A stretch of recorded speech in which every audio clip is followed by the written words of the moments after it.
Buenos días, profesor y alumnos del grupo 534. Nosotros somos el equipo 4 a cargo de presentar el tema de crisis de 1994 a 1995 y rescate bancario. La crisis económica de 1994 a 1995 constituyó un evento que terminó por romper la confianza que la gente comenzaba a recuperar en el gobierno tras la nacionalización de la banca de 1982. El Partido Acción Nacional triunfó en el año 2000. Carlos Salinas logró transmitir a los habitantes del país que México estaba entrando en una etapa de modernidad y que el futuro era promisorio.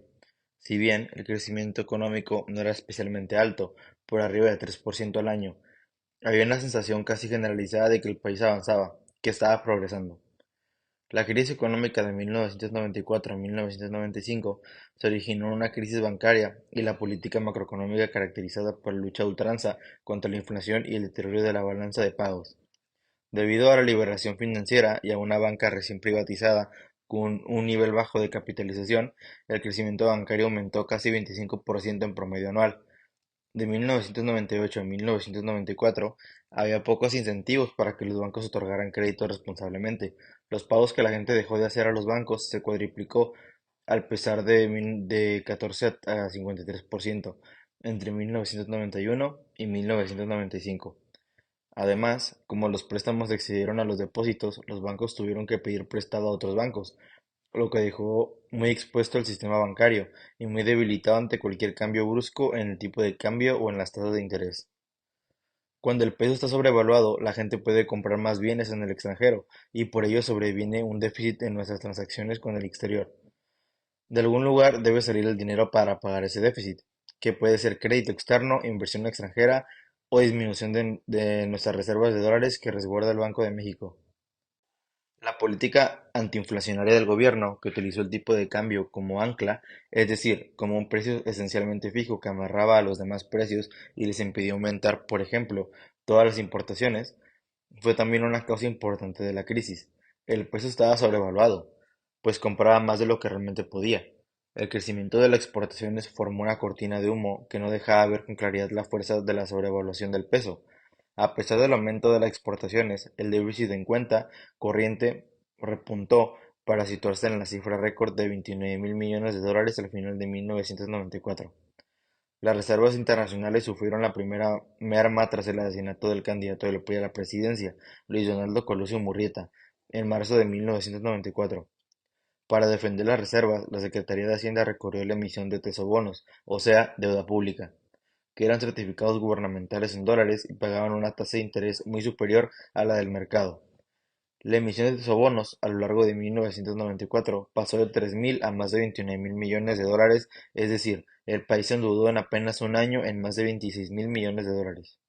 Las elecciones presidenciales de julio de 1994 transcurrieron de forma pacífica y el candidato del PRI, Ernesto Zedillo, ganó con amplia ventaja y sin cuestionamientos. No obstante, el deterioro macroeconómico continuaba y el problema se agravó por la decisión de la Reserva Federal de Estados Unidos de aumentar la tasa de intereses. Ante la falta de ajustes, el tipo de cambio durante el último año del presidente Salinas que eliminaran la sobrevaluación del peso.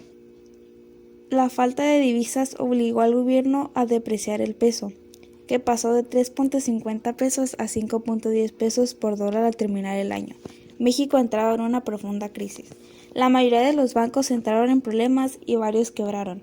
El gobierno, como en muchos otros países en situaciones semejantes, tuvo que entrar al auxilio del sistema financiero. Es una parte tan importante de la economía que no es posible dejar que quiebre el sistema. En esa perspectiva, se puede afirmar que el rescate bancario fue exitoso, a pesar de la crisis financiera que fue aliviada por el paquete de líneas de crédito externo que encabezó el gobierno de William Clinton, de casi 50.000 millones de dólares. Pero miles de deudores perdieron sus activos como casas, autos, terrenos, que pagaban en el momento de la crisis y ya no pudieron seguir haciéndolo. La Suprema Corte de Justicia de la Nación admitió la deuda del rescate bancario como deuda soberana, cerrando así el caso por la vía jurídica. Se calcula que el costo fiscal del rescate para los mexicanos fue del orden de 18% del PIB En la actualidad, la deuda que resta es la aproximadamente 5% del PIB. La alternancia en el poder.